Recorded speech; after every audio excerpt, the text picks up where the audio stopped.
You are listening to a True North Eager Beaver Media Podcast.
The True North Eager Beaver podcasts are proudly brought to you by our founding sponsors, the Miss V Mysteries from Corvid Moon Publishing, your source for science fiction, fantasy, and cozy mysteries featuring a broad diversity of characters. CanadianTarot.com, your uniquely Canadian online eclectic tarot community and forum, and the Peppermaster, hot pepper sauces made from fresh farm ingredients to thrill your taste buds and expand your mind.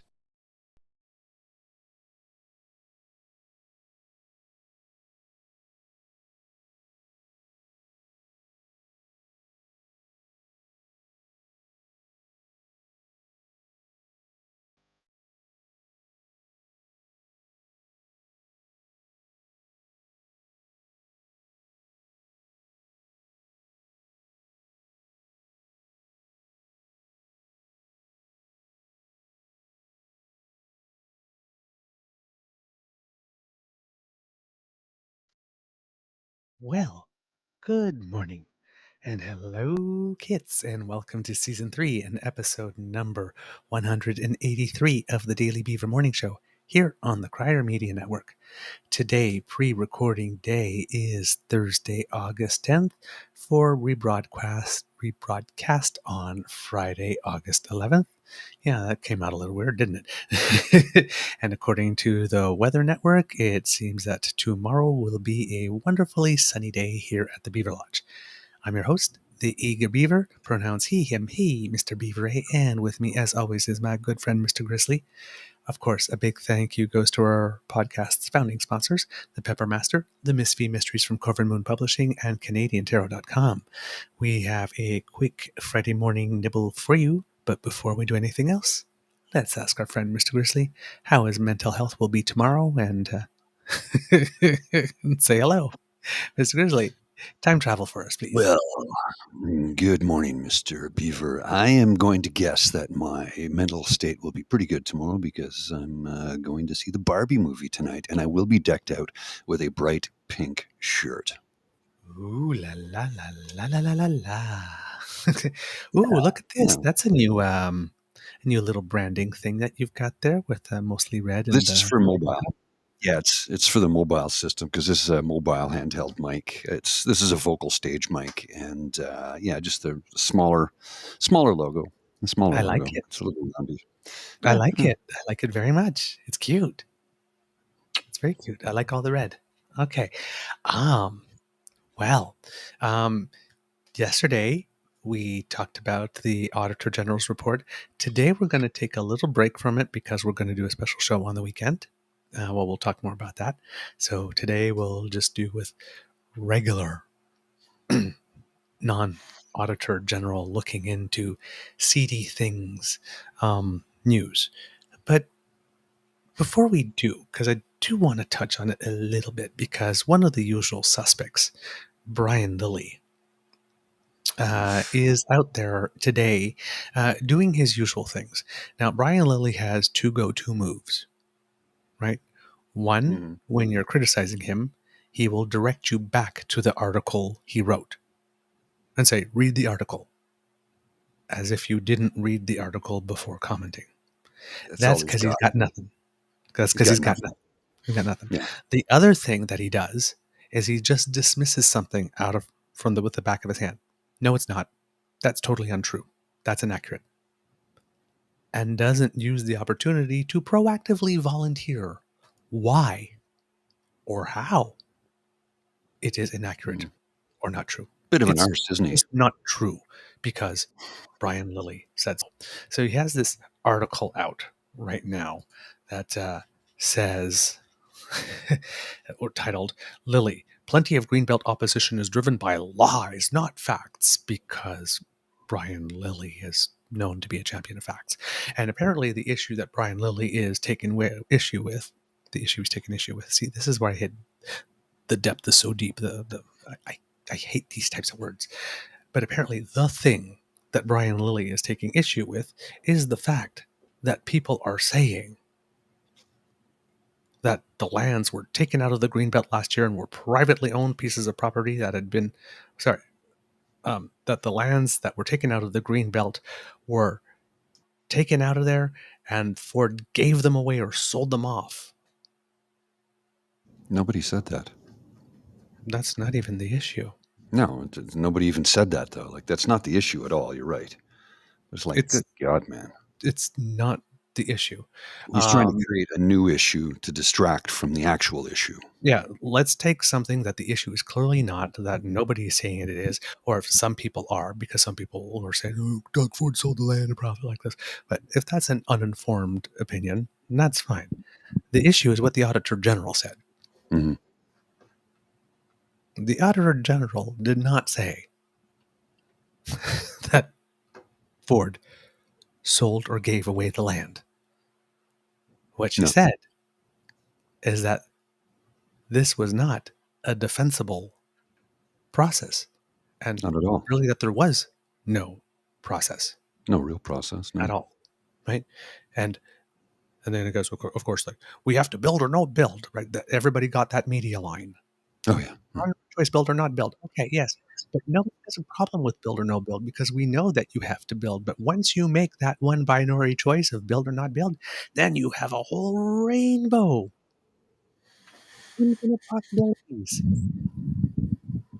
of choices as to how to build, where to build, and to whom will you be offering this, what the Auditor General called preferential treatment and favoritism, which you should not be offering at all. No. That is the issue. So you have Brian Lilley, when he posts these things and says, look at the facts. Well, Brian Lilley, first of all, can't keep facts straight. And he also needs a better copy editor. And he needs a conscience. So, Mr. Grizzly, can we put a couple of things up? Sure. Yeah. Okay. So we'll just take 4 little snippets from his article. Again, since he needs a copy editor, I thought I would volunteer. So his first little snippet. Hopefully it will. I see it here. So yeah, no, you do. Okay. Hopefully it will come up for the kids. I can't see it on the screen, but hopefully it will come up for the kids. Much of the resistance to the Ford government's Greenbelt decision is based on the false premise that they sold off or gave away government land. So, of course, you have to cross out false, and you have to put totally true.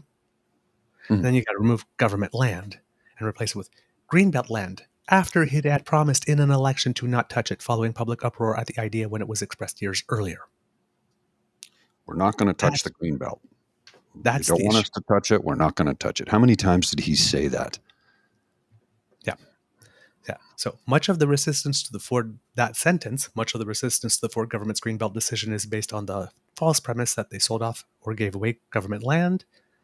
Should be rewritten to read, much of the resistance to the Ford government's Greenbelt decision is based on the totally true premise that they sold off or gave away Greenbelt land after it had promised in an election not to touch it following public uproar at the idea when it was expressed years earlier.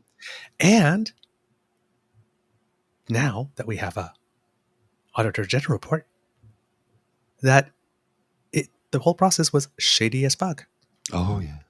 As we could all see with our own eyes as it was happening in real time. That's why the three leaders of the opposition asked her to investigate this. And of course, while he's saying that this is a totally legal policy decision, that's another one of his tweets. The policy decision may have been totally legal, but what was not legal, again, was the process. Mhm. No consultation, no environmental assessment, No. no financial assessment.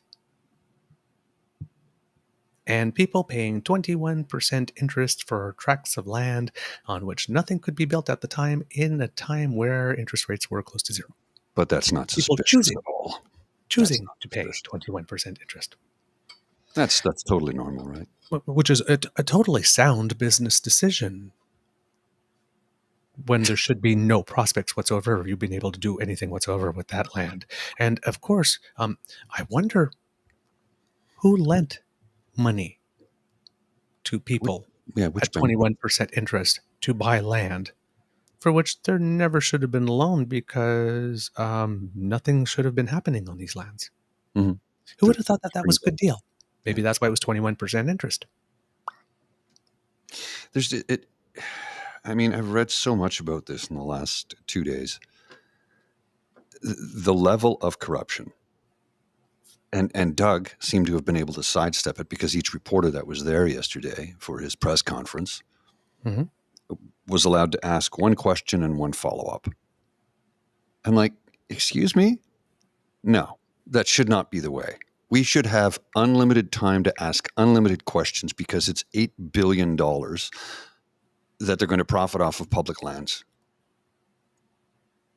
And he keeps insisting, well, we're building. Ontario's not building a damn thing. Private developers are, number one. Number two, it is on land that is not meant to be developed, nor does it need to be, because there's already land set aside the size of Paris, France, a city of 12 million people, Well, where they could put 1.5 million. yep. And you're leading into the next clip, if you would put it up there from the article. In her report Wednesday, Auditor General Bonnie Lysyk put forward the opinion that the government didn't need to take the 7,400 acres out of the Greenbelt, that there is already enough available land to build houses on. That's her opinion, not a statement of fact, and it ignores several other factors. Rewrite. Yes. That's her objective finding of fact following a thorough investigation, and this regardless of several other factors. Yeah, she didn't make that up. He's just Not an opinion. completely lying to you. Well, that's another conservative move, right? When you say something that's a fact, then they say, oh, no, that's an opinion. No, this is a fact. It's a well-documented, well-known fact by various levels of governments, both provincial and municipal. So the fact that I'm saying that Brian Lilley is lying, he would come back and say, well, that's your opinion. It's like, no, that's not my opinion. That's a fact. Because when you compare what you said to what the actual truth is, it doesn't match up, which means it's a lie. I mean, look, I'm not going to get into his personal private life when it comes to who he's sleeping with. That's his business. Except the problem with it is who she is in the Ford government. Mm-hmm. That's the concern, right? And there's a whole bunch of unethical around that too. So I mean, he's just in a terrible place to be writing. So he has to try and spin it any way Doug wants him to, is basically what I get out of it. Maybe I'm wrong. I've been wrong before. I'll be wrong again, but I don't think I am on this one. Brian. You'll write what we tell you to write. Yeah. That's basically what it is. Then he goes in and makes the argument again. He has to put it into, you can't bring that many new people to the province, to the GTA, and not build more housing. Of course we can't. Nobody says that we can. If you want to argue we should stop or slow down how many people come to Canada, make that argument, but we need more housing either way, which is an utterly irrelevant point because, as we mentioned at the top of the show, because nobody's taking issue with build or don't build, but rather where and how they build and to whom favoritism via intentional lack of process was granted. There you go. Thank you. And then the final little bit that he put in there is, this is not a giveaway, get-rich-quick scheme for developers. The province is looking to extract a hefty premium from the landowners. And this would be an excellent moment to inform you precisely of what that hefty premium consists of, but that would be committing journalism. So no, I'm not going to do that right now. I'm just going to say that there's a hefty premium that's being extracted. I'm just going to leave it at that. He's just going to spin what Dougie wants him to spin is what it boils down to in the end. Really, come on. Yeah, just like he says, it's inaccurate, but won't tell you how or why. Mhm. He says that there's a hefty premium, but he won't tell you anything about what that hefty premium is. How much it is, when it's applied, what are the conditions, when does he get it, have any extra premiums already have been extracted, and do we have the money in the coffers for that already? Well, and as we said yesterday, These are all facts that a investigative journalist like Brian Lilley, an as intrepid we said investigator yesterday on the who show, happens though, to know the truth. they seem to think that the only place to build in the province of Ontario is in the Greenbelt. Between But that's an Toronto and opinion. yeah, That's an opinion. that's an I mean, opinion. if Bonnie Lysyck's thing that there's plenty of space is an opinion, then the fact that we must absolutely build here in these tracts of lands is also an opinion. Hmm. Well, I mean, how much space do we have between Toronto and Ottawa? Lots of little towns and small cities along the way, but lots of. I mean, look at Kingston alone. Hmm? Kingston could easily handle another 300,000 people Oh, over yeah. the next 5 years. All they have to do is just start building, and Kingston has place to build. And guess what? They can just start building up. Up. Yeah, there's lots of 3-story or shorter buildings here. So let's build bigger. Let's go up. Let's build up. One of the things I suggested when this was released yesterday, people were losing their shit over it. Understandably so. I did. One of the things I heard somebody say, well, why don't we look into this therm spa thing at Ontario Place? And instead of building a spa, why don't we build housing there? I'm like, well, if we're going to build housing there, let's do the completed vision of Habitat 67 that Moshe Safdie came up with, the entire thing. Why not? Why not do that? Mhm. I mean, he's a starchitect today by today's standards. Mhm. He builds stuff all around the world. He's a great Canadian. He did our National Gallery of Canada. Mhm.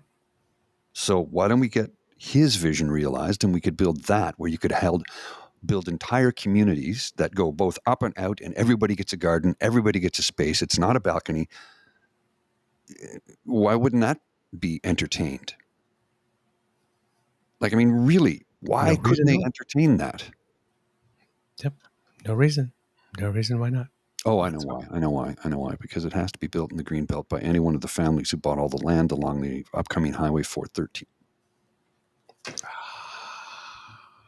That's why. Because it has to be built in a certain spot by certain specific people.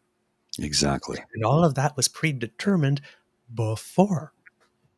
See, the thing is that when you make your totally legal policy decision, your totally legal policy decision is we're going to build because we have asylum seekers Hmm. and immigrants and refugees coming. And we're short staffed for everything. That's the totally legal policy decision. A decision that we're going to build on this plot and this plot and this plot and this plot and this plot and this plot. 19 of the 21 plots that are chief of staff that I personally handpicked and said, here, housing minister, this is your chief of staff. Housing minister, who I also picked, like this, and to whom I gave mandate letters that nobody else can see, of course. That he hid away and fought for years to keep hidden. Yeah, and I'm sure there's a whole new set of mandate letters that came after the last election. You think?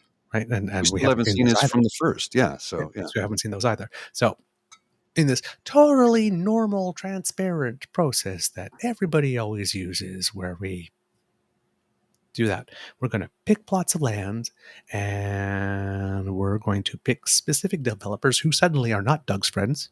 Mhm. Because I remember when it was the Stag and Doe. They were all No, there. no, these are my friends.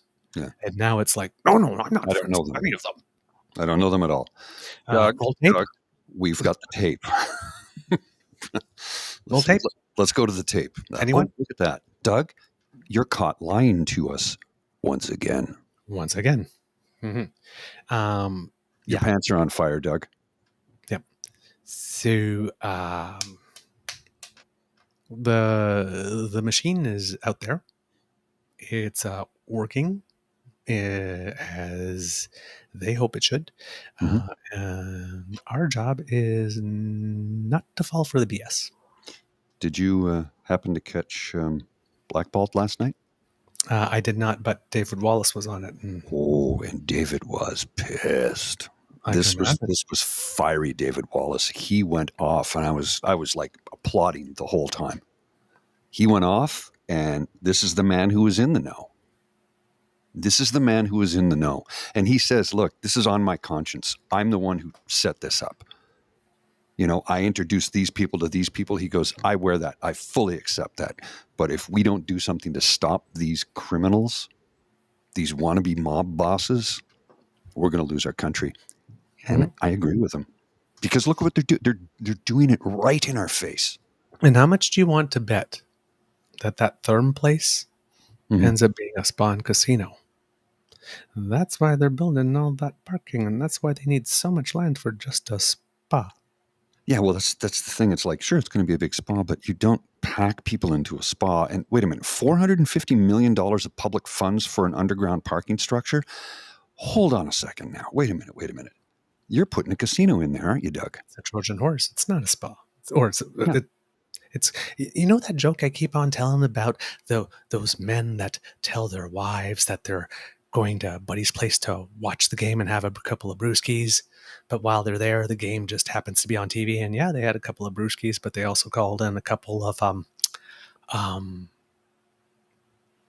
people who provide pleasure and spent the afternoon doing things with them much more than they spent time drinking beer and watching the game. But the game was on and there was beer, so they were friends watching the game and having some beer. We're just not going to talk about all the other things that we were doing while we were there. Lying by omission is still lying. To create a completely different impression of how the afternoon went down. Sins of omissions are lies. Oh, yeah. Deliberate, intentional sins of omissions are lies because you edit the full truth so that the image presented is different than it actually is, and people think that you are better than you are. They're just sins of omissions are lies. It's a nice little word for it. Oh, I omitted to say that. I misspoke. You lied. You lied. You lied. And you lied and lied and lied. And you did it live on television yesterday in a presser. Yeah. I don't know these people. We have to build houses. We're building houses. We choose to build because people need places to live. People can't afford to buy in downtown Toronto. Oh, right. So we're going to build out in the middle of nowhere where there's absolutely no infrastructure that apparently the developers are going to pay for, but we know that isn't true. That always gets handed over to the municipality. Yeah. Always. Yeah. I know. I have friends who work for developers. I know how this game is played. I have inside information. Believe me, we'll all get stuck with the bill, and they'll make it like bandits in the meantime. All right. That's enough about them for now, because we're going to talk about Premier Porky Pig tomorrow. That's all, folks. We're going to go off on Doug on Saturday. It's not all Premier Porky Pig. Now, on Wednesday, Mr. Grizzly, because I couldn't join the show, you mentioned something that was particularly delicious. I believe it had something to do with the fact that our Prime Minister, who has asked for some privacy while his family is going through a very tough time, which of course every conservative in Canada, in the United States, in the UK, in Russia, wherever around the world, because most of these comments are not coming from Canada, have decided that no, we are not going to do that. And then of course decided that, oh, well, if you wanted privacy, why are you putting pictures up there? Because, of course, please respect my privacy means, when you translate it into conservatism, I am going to become an invisible hermit for the foreseeable future. And if ever you see me pop my head out, attack me. Yeah, that's seems to be what they believe it is. And it's like, there were a lot of people that I just went off on yesterday on the Twitter, and I followed threads of people going, you don't seem to understand the difference between consent and privacy.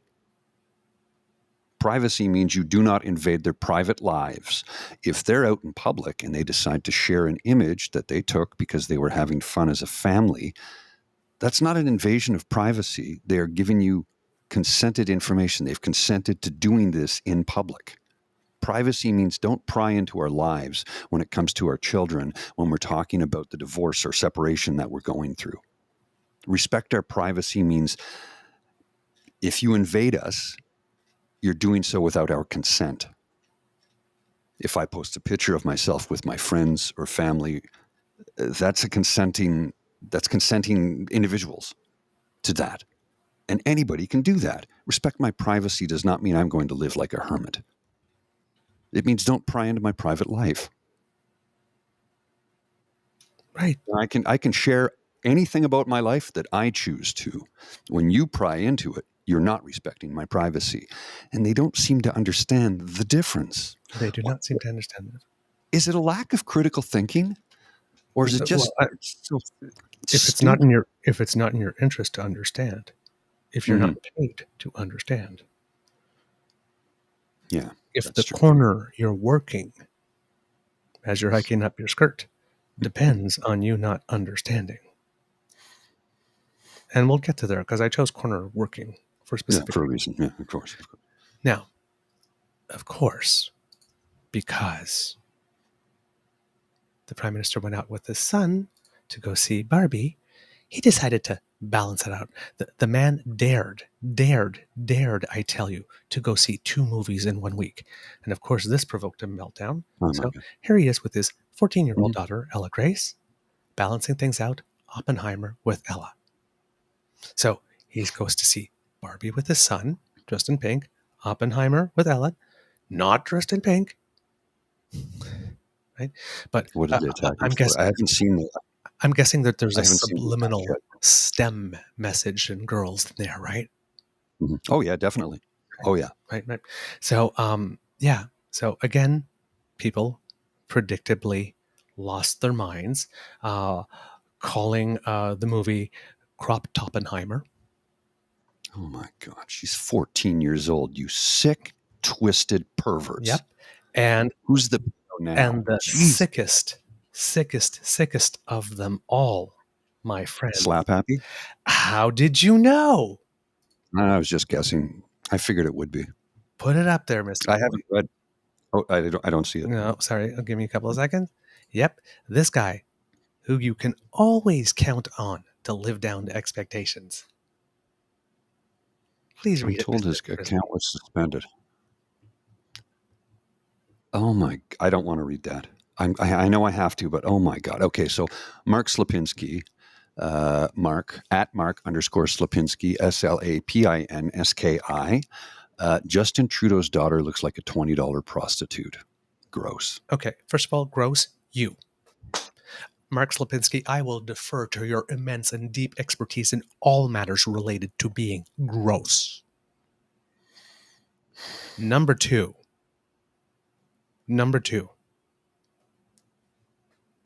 Dude, we're going to talk prostitutes? What are you doing? What are you doing right there? That is you standing on your right wing, rage bait corner, lifting up your skirt so high that the whole fucking world is your gynecologist.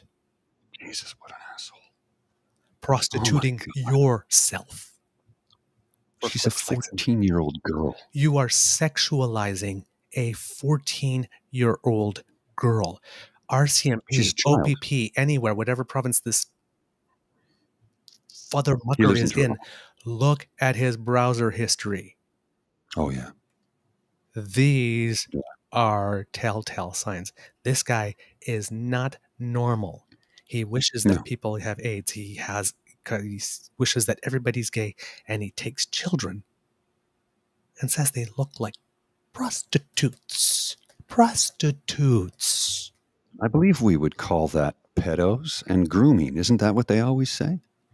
Out of all the things he could say that a 14-year-old girl looks like. Yeah. And you know this guy would never have the courage to say this to the Prime Minister's face because, number one, he'd lose a couple of teeth really damn quickly and nobody would convict the Prime Minister. No. There's not a parent in this country that would want to see another parent go to trial for knocking the block off of an obnoxious asshole like that who called his 14-year-old child a prostitute. Now, of Not course, a he parent would in go this into the country. court and say, "Well, I didn't call her a prostitute. I just said that she looks like one." Yeah, and you tweet Yeah. like one, you whore.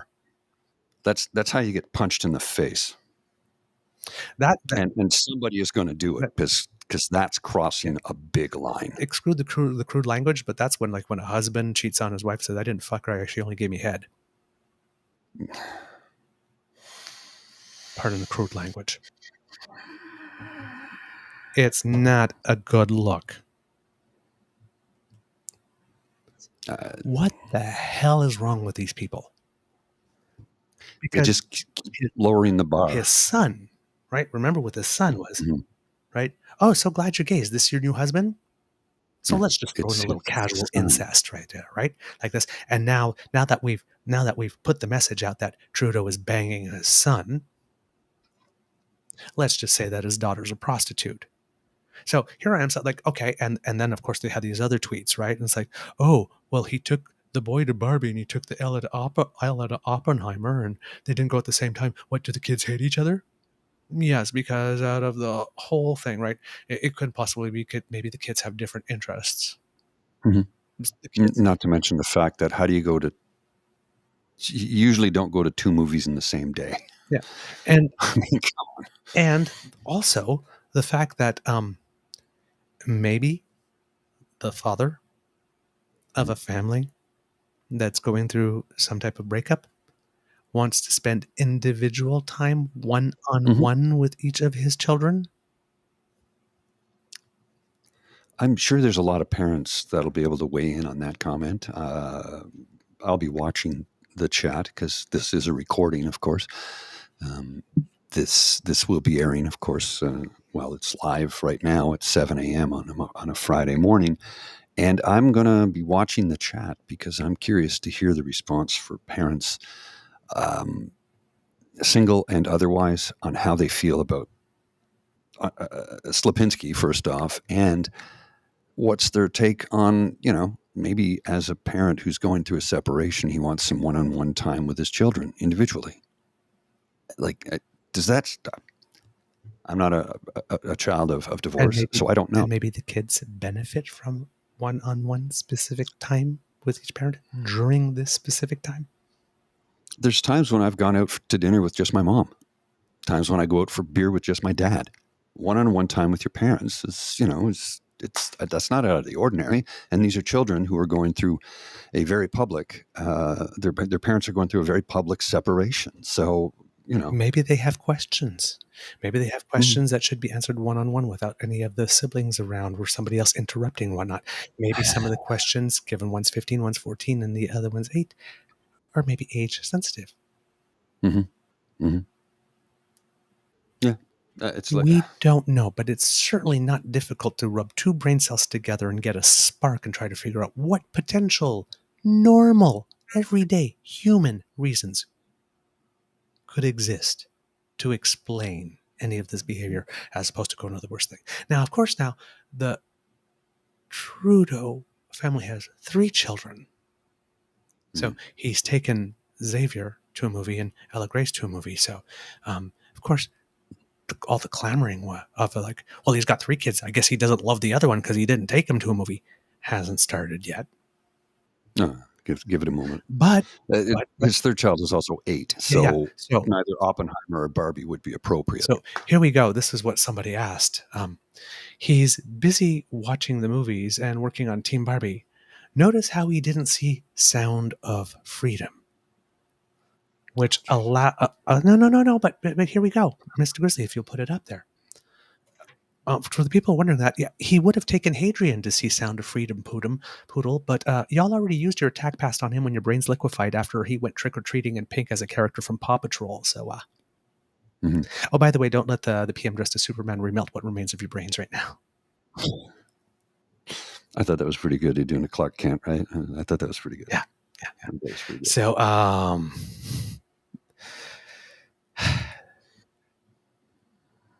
these people are trying to exhaust you. Well, I'm not going to let them. Some days I will be exasperated to the point of I just got to unplug and take a couple of days away. And then other days, you just fire me up. Yeah. And then just to go show that there's international, because we get the world's biggest postulant asshole, Pierce Morgan, Here's saying, Morgan. "I'm glad I'm not Canadian." It's like, yeah, we're glad too, motherfucker. We're glad to. And then Yeah. he continues. Oh, I've gotten so much love and support for all Canadians. Well, number one, most of those are not Canadians, buddy. First of all, number two, there are 40 million of us, and I'm sure probably not even a million of us have written to you. And of those of us who've written to you, all the comments were not positive. I know because I sent you one. Yeah, I did. I said, when you have to break about the size of your follower count, that's some serious SDE. Take the L on this one, bud. You earned it. Yep. And you know what SDE is, right? So, yeah, Pierce, don't you have some mixed race royal who decided that after one date with you, she didn't want to see you again to bash? Or are you just diversifying your portfolio from one mixed race person to you? Asshole. Did you see when he had, was it Chelsea Handler on his show Oh, a couple of years she back? ruined him. She tore him a new one. Oh, yeah. She doesn't take shit. I love Chelsea Handler. She told him point blank, "You're an asshole," right to his face on his show, and they aired it. Yeah. Yep. And then, as you mentioned on the show, we have Evita Polyev, or Melaniida Polyev, doing voiceover on a lovely commercial that, as you mentioned appropriately and quite astutely, Mr. Grizzly, is quite effective. But they're turning around and they're trying to make him sound like such a wonderful guy because they're trying to soften his image, right? So it's like, he's warm, he's kind, he's empathetic, and he listens. And these values motivated this contrasting ad about PeePee being a good family man at the very same time that his main opponent, who's been a good family man for way longer because his oldest kid is 15, and I don't know how old Pierre's is, but judging by the commercial, probably still in diapers, and is separating from his spouse. Yeah. Because we're trying to make political hay out of that. And we put this contrasting ad, sticking the knife right in around the kidney area, while the Prime Minister's back is turned, just give him a punch in there and then stick the knife in there and then twist that little knife in the kidneys like this, right? As he's going through a separation, this is the time I'm going to say that I'm the family man because I'm warm and I'm kind and I'm empathetic and I listen. The one comment I saw was, "This will get every woman in Canada to vote for him." I'm like, oh, come on. Really? Everyone.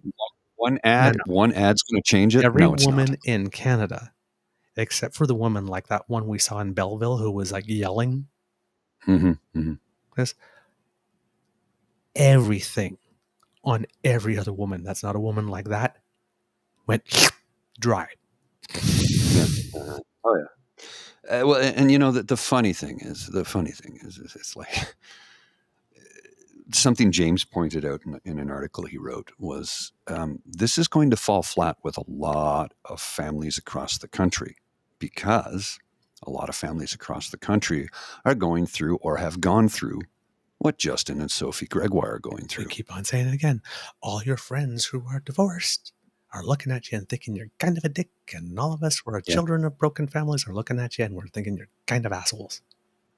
He's going to rub his good family values in the face of everybody, and it's an effective ad, but it's going to backfire on him because it's just more phony shit out of him. I'm kind and I'm empathetic.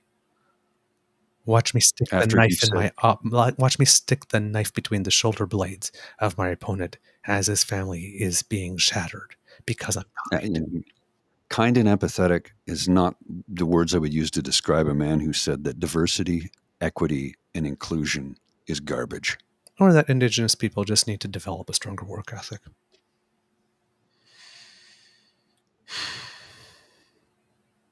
And you know, because he is one of servitude, according to Sarah Fisher, Mm-hmm. goes right back into that whole Mm-hmm. Christo-fascist religious movement, Christian dominionism that wants to take over our democracy. Yes. And they're starting at the grassroots level by entering into municipal politics. Yes. The doctrine of servitude rather than being of public service. Servitude to an ideal that's already been decided for you, as opposed to public service that is timely for the times and developed in real time now. Mm-hmm. Servitude to peer pressure from dead people. Effectively. Right. I'm just Yeah. people. No, I hear you. I hear you. There is nothing sacred. There's no. Nothing. Somebody turned around and said, "My God, there's no bottom. These people No, have there's no not. bottom." To which my comment was, "Maybe that's their problem. Maybe if they had a bottom or two, they'd be much happier people." I don't know how many bottoms would take the hit for the team with those people. Sorry, just had a shudder go. Yeah, understandable. Jeez. I can't. I know. Yeah. I am just. Don't worry. We got a couple hours tomorrow. We'll be live at 9, live stream at 9 a.m. on a Saturday, because it's a Saturday morning and you don't have to get up at 7 a.m. I mean, I'll be up early anyway, but I'll get up and have had breakfast and been catching up on some reading, so that when we go live, we'll have some new data for you, new information. Yeah. So if you can join us tomorrow morning at 9 a.m., we'll be there. We'll be there. We'll have things to say. And we're not letting Doug go. He's going to get it. We see you, Father Rooker. We see you. To end on good news. Yeah. Very, very, very good news. South of us, in the meth lab, in the state of Ohio. Yes, I saw that. Yes. That is good news. That's great news, actually. There was a special election or referendum or plebiscite that took place yesterday. And for some reason, it just came up out of the blue. And the reason why it came out of the blue is because this October, Ohio, like Michigan did and like Kansas State did, is going to have a ballot measure to confirm constitutionally abortion rights in the states. Now, Ohio is a state that has passed one of those 6-week abortion laws, which their court has put on hold. And now they're going to have this vote on them. Well, the threshold is 50% plus one. So the Republicans decided, before we hold that vote, let's rush in another vote that seeks to raise the threshold for passing any vote on a constitutional measure, anyone, not just ones on abortion, but all of them, to 60%, because the abortion measure votes passed by 57% and 58% and that kind of thing, right? I guess. So let's just make it 60, and that way increase the chances of adding protection for abortion, protection for choice in our Constitution here in Ohio. We're safe from that. Now, these are the very same people who, during the last federal election, when they were adding polling stations or changing, you said you could vote by mail. Said, you're changing the rules of the game in the middle of it. But yeah, so let's just sneak in an extra referendum that you have to vote for before we hold the other one to raise the threshold of the vote on the upcoming referendum that's already been announced. That's not trying to change the rules in the middle of the game. Well, it turns out that people did decide to go up and vote, and that measure failed. 60%. The delicious irony is they hit the 50%, the 60% there too.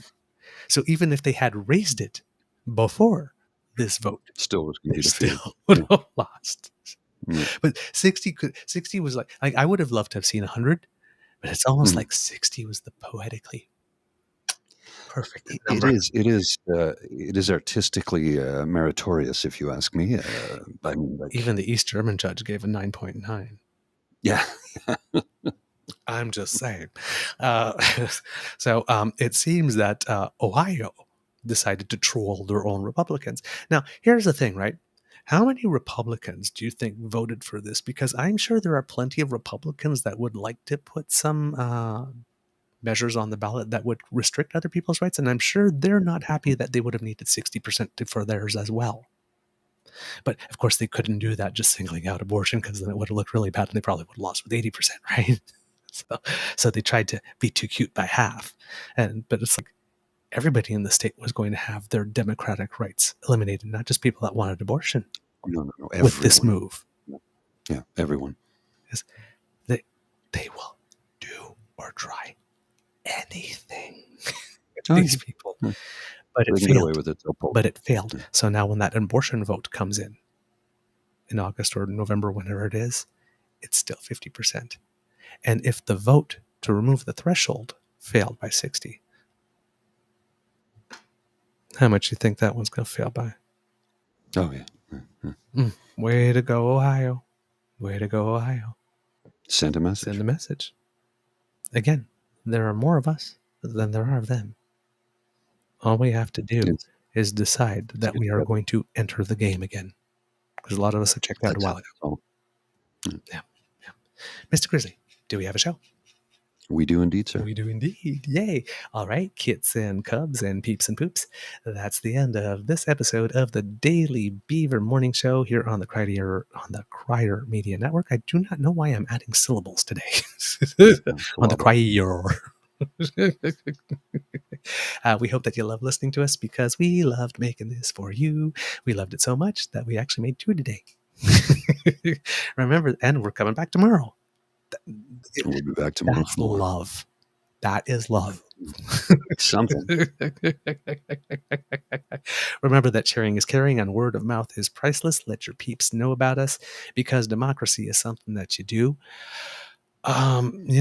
Yes, donate to the Red Cross. Yes, if you meet an asshole that yells the F word on the street to you, if you happen to be rainbow, or even if you're not, report it. Do all those things. But if you're in Ontario, you know when I say write letters? Mm-hmm. Write letters. For this, write letters, protest, for the green belt get thing, out. Write letters. In your own handwriting. This is a protest I think even Dean would support, because you get out and protest Doug on this one. It's like, come on, this is blatant crony corruption, corporatism. He's just being a bagman for. Yeah, I mean, this is the lowest that I've we ever know seen. of. There's never been anything more directly and obviously and blatantly and brazenly corrupt in all of this nation's history. And at least, if not in all the nation's history, at least in my lifetime, because you can't say residential schools was certainly hella corrupt. So I won't say history. At least in my lifetime, like this, with regard to business specifically, and how our tax dollars are being abused. There we go. That's it right there. That's it right there. Never. This is greasy AF, corrupt AF, shady AF, all of it. It stinks to high heaven. Right. Do right. The only way this guy, because this guy gave us all a middle finger, right? He said the buck stops here, and he said he accepts full responsibility, and then he spent an hour trying to justify and explain. If you're justifying, it's not apology, you're not taking responsibility. If you're explaining, it's not an apology, and you're not taking responsibility. It's not. So he's not doing it. He is not doing it. And the only way, you got to make this fathermucker squirm. So you got to write. You absolutely got to write. That's the first thing. Lots of letters. Get your friends. Start a campaign. Do it. Flood the phone lines at your MP's offices. And number 2, buy a membership for the Ontario Liberal Leadership Race. It is free. That's what I'm telling you. You don't actually have to pay for it. Party politics is where the real action is. Fewer than 60,000 Ontarians made Doug Ford an option for 16 million of us to vote or not vote for. Yeah, pretty brutal. Buy yourself your membership and pick the absolute best candidate that can beat his ass politically. That's your duty. That's your duty. That's how you can make change. If you really like this podcast, you can find us on the Crier Media Network, as well as all Beaver Grizzly friendly platforms. Stars and reviews are appreciated, and we love to hear from you. So reach us on our Facebook at True North Eager Beaver, on our Twitter feed at True Eager, or by email at truenortheagerbeaver@gmail.com. And you can subscribe to us via our pod page, podpage.com/the True North Eager Beaver, lowercase letters with a hyphen between each one of those words. And thank you, Ray Girl. Again. Why not also subscribe to our True North Eager Beaver Media Incorporated YouTube channel? That helps us out big time. Make like Kit Elaine and smash them buttons. Smash them. They like it. Go ahead. You have the button's consent. You can smash. We can't do this. We can't do this without your kind and generous support. I know you're looking at me again. So if you feel that we've done a particularly good show, if you're watching, you can scan the QR code that will appear by Mr. Grizzly's head there. And I just took it down. Oh, you just took it down? Okay, well, that was just earlier. And you can use your hands or your voice command to go to ko-fi.com/eagerbeaver to make your donation. We really, really appreciate it. Thank you very much. And again, to whomever's listening to us in Italy, who put us in the top 100 again. Thanks, Italy. Thanks, Italy. Yeah, we don't actually have a chat today, but we have James here talking to us privately. Goes, he's in the green room. Button smash. He's in the green room because he needs to do a live right after this. So. My name is Button Smash. Button Smash. Hello, Button Smash. You looking really cute today. From the Beaver Lodge, this is your Eager Beaver saying, until next time, dear kids, it can be a tough world out there, so please be kind to and gentle with yourself. Mr. Grizzly, please, some words of wisdom. Yeah. Hound the living hell out of Doug Ford's office. Hound the hell out of them. They can't block you. They are legally required to take your calls. If you call them repeatedly, if you write them repeatedly, they are legally bound to take that. Mm-hmm. Flood their zone. Flood the zone. Make it so. Let them know. Send so much email that their servers crash. Flood the phone lines so that they can't take any business calls or any calls from their developer friends, for example.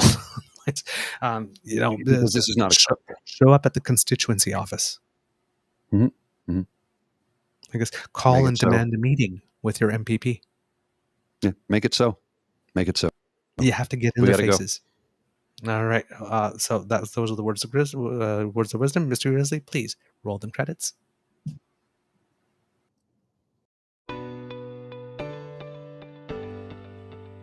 You are listening to a True North Eager Beaver Media Podcast. The True North Eager Beaver podcasts are proudly brought to you by our founding sponsors, the Miss V Mysteries from Corvid Moon Publishing, your source for science fiction, fantasy, and cozy mysteries featuring a broad diversity of characters. CanadianTarot.com, your uniquely Canadian online eclectic tarot community and forum. And The Peppermaster, hot pepper sauces made from fresh farm ingredients to thrill your taste buds and expand your mind.